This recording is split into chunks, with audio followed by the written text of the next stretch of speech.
নমস্কার বন্ধুরা, কিভাবে ঘরে তৈরি করতে হয় বেগুন ভাজা দেখুন। আপনারা হলুদ 1 চামচ আর লবণ 1 চামচ আর চাউলের গুঁড়ি দিয়ে এটাকে ভালো করে মেখে তেলে ভাজা দিত।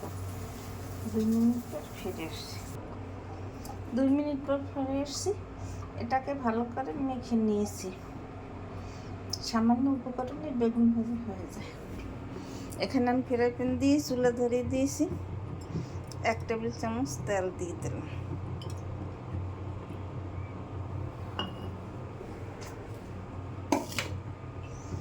এখন বেগুন ভাজা দিয়ে দেবেন।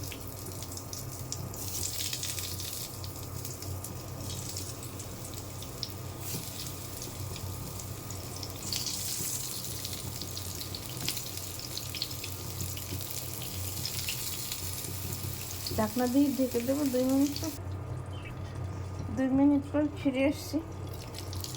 ঢাকনা তুলে দিলাম। এখন ফিরিয়ে দেবো।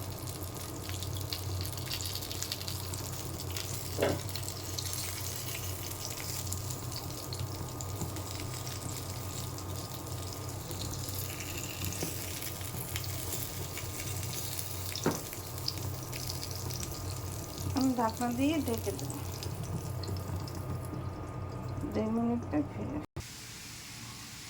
2 মিনিট পর ফিরে এসছি। দেখুন কত সুন্দর মুসমুসে বেগুন ভাজা হয়েছে। সামান্য উপকরণে বেগুন ভাজা হয়েছে। আপনারা এরকম তৈরি করে ঘরে খেয়ে দেখুন, খেতে অনেক সুস্বাদু লাগবে।